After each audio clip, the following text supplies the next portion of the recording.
നമുക്ക് ആ സ്റ്റേജിൽ കാണാൻ പറ്റി ആ കാഞ്ചനമാല. എത്രത്തോളം സ്ട്രെസ് ഉണ്ടായിരുന്നു ഇങ്ങനെ ഒരു വേദിയിൽ കാഞ്ചനയെ അഭിനയിപ്പിക്കാൻ വേണ്ടി? ശരിക്കും ഞങ്ങൾ എൻജോയ് ചെയ്തു. സത്യം പറഞ്ഞാൽ ഇത്രയും അടുത്തറിയാവുന്ന സുധീറിനെ ഞങ്ങൾ മറന്നു. ഞങ്ങളിങ്ങനെ കാഞ്ചനം ഇങ്ങനെ സ്ക്രീനിലോട്ട് പോയി തിരിച്ചു വരുമായിരുന്നു. കാഞ്ചനമാല ആ ഒരു ക്യാരക്ടർ ശാരദാംബരം എന്ന് പറഞ്ഞ ചങ്ങമ്പുഴയുടെ ആ ഒരു വരികൾ ചെയ്യുമ്പോൾ ഞാൻ ലോർഡ് ലിവിങ്സ്റ്റൺ 7000 കണ്ടി അനിലേട്ടൻ്റെ ആ വർക്കിലായിരുന്നു ആതിരപ്പള്ളിയിൽ പകൽ ഷൂട്ട്, നൈറ്റ് ആണ് ഈ ഡാൻസ്. ഒരേ ദിവസം തന്നെയാണ്. എനിക്ക് എന്നെ സംബന്ധിച്ചോളം ലോർഡ് ലിവിങ്സ്റ്റണിന് കൊടുത്തിരിക്കുന്ന ഡേറ്റാണ്. ഒരു കാരണവശാലും അവിടെ നിന്ന് മാറാൻ കഴിയില്ല.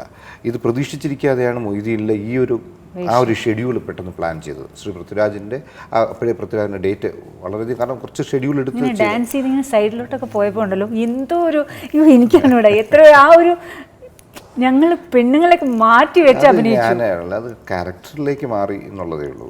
അത് ദൈവാനുഗ്രഹമായിട്ട് നമുക്കത് ചെയ്യാൻ പറ്റുന്നെങ്കിൽ അത് ക്യാരക്ടറിൻ്റെ ഉൾക്കൊള്ളാൻ കഴിയുന്നു എന്നുള്ളതല്ല. അത് ഒരിക്കലും നമ്മളൊരു വെൽ പ്രിപ്പറേഷൻ്റെ ഭാഗമായിട്ടല്ല. ഹോംവർക്ക് ചെയ്യാറുണ്ട്, ഇല്ലെന്ന് ഞാൻ പറയുന്നില്ല. ഒരു ക്യാരക്ടറെ ഏൽപ്പിക്കുമ്പോഴോ അല്ലെങ്കിൽ കേൾക്കുമ്പോഴോ ഡയറക്ടറോടും തിരക്കഥാകൃത്തിനോടും ഒക്കെ ഞാൻ ഒരുപാട് സമയം സംസാരിക്കാറുണ്ട്. സംസാരിച്ച ക്യാരക്ടർ എത്തുന്നതിന് വേണ്ടി I take my own strain. ഈ മുക്കം ഭാസി എന്ന് പറയുന്നത് ശരിക്കും പറഞ്ഞാൽ ജീവിച്ച ക്യാരക്ടർ, ജീവിച്ചിരിക്കുന്ന അതേപോലെ ഞാൻ സംസാരിച്ചു. ഒബ്സർവ് ചെയ്തോ പോയി സംസാരിച്ചു? ഇല്ല, ഞാൻ ഇതുവരെ സംസാരിച്ചിട്ടില്ല.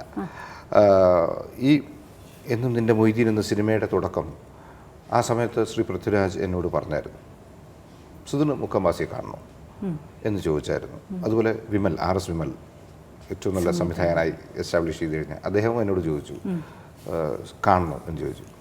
എന്നിട്ട് പൃഥ്വിയും തന്നെ എൻ്റെ അടുത്ത് പറഞ്ഞത് വേണ്ട അല്ലേ വേണ്ട എന്നുള്ളൊരു പുള്ളിയുടെ ഒന്ന് കൂട്ടി. അപ്പം ഞാനും അതിന് വിചാരിച്ചു വേണ്ട, നമ്മളൊരു മിമിക്കിലേക്ക് പോകണ്ട. മിമിക്രി ആയിപ്പോവും ചിലപ്പോൾ, കണ്ടു കഴിഞ്ഞാൽ അറിയാതെ ആയിപ്പോവും, ഇമിറ്റേറ്റ് ചെയ്യണ്ട. അത് തന്നെയാണ് അദ്ദേഹവും എന്നോട് സൂചിപ്പിച്ചത്. അപ്പോൾ വേണ്ട, ഞാൻ ചെയ്യാം. ആ ക്യാരക്ടർ ഉൾക്കൊള്ളാൻ കഴിഞ്ഞുവെങ്കിൽ അത് അദ്ദേഹവുമായി നല്ല സാദൃശ്യം വരും എന്നുള്ള. അപ്പം ഞാനത് ആ ഇതിൽ തന്നെ ചെയ്തു. നന്നായി വന്നു.